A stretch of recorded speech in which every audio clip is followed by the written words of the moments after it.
Même si tu te lis d'amitié forte avec une personne que Dieu t'a pas donnée, si ta destinée crie trop fort, Dieu est capable d'user de brutalité juste pour protéger son investissement. C'est ça Dieu, c'est ça Dieu, c'est ça Dieu. Bien aimé, il y a des gens, on a vu ça avec le cas de Catherine Kuhlman.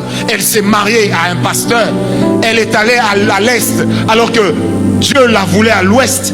Elle a dit, mais Seigneur, qu'est-ce que je vais faire? Dieu ne pouvait pas lui dire divorce, non.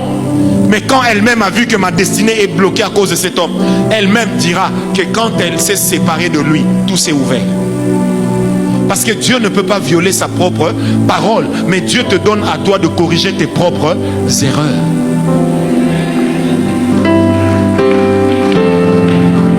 Il y a des gens qui sortiront de ta vie parce qu'ils ne doivent pas traverser avec toi la ligne d'arrivée.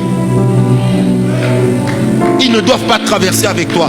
C'est comme ça, c'est comme ça, c'est comme ça. C'est comme ça. Quand tu perds quelqu'un, tu te dis, ah mais on était habitué. Mais Dieu n'est pas dans les habitudes.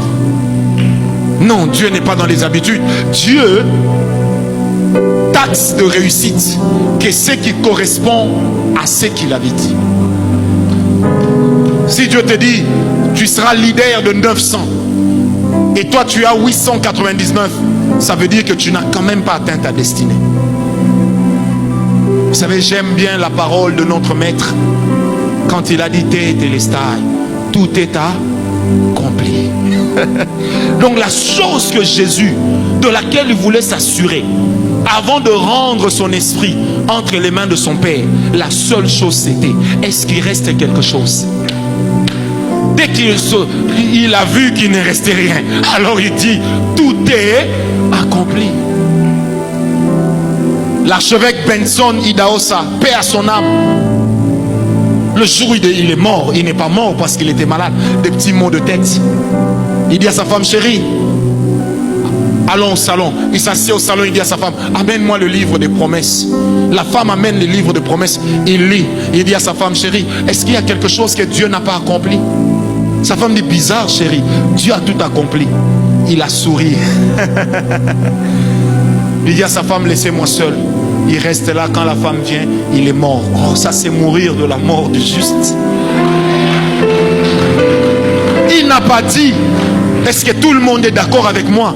Il n'a pas cherché à savoir qui sera là si je meurs aujourd'hui, que deviendront mes enfants. Il n'a pas cherché tout ça. Mais c'est quand il est mort que sa femme s'est révélée une grande prédicatrice. C'est aussi des choses comme ça que Dieu fait.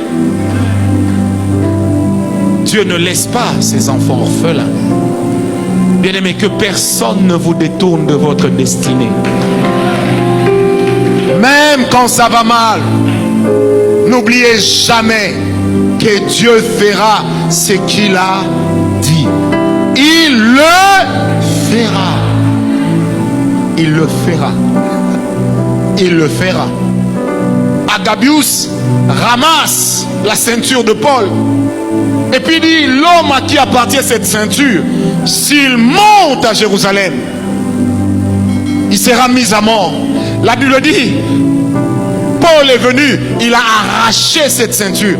Il a dit, c'est à moi. Écoutez sa réponse. Assurément que c'est à moi.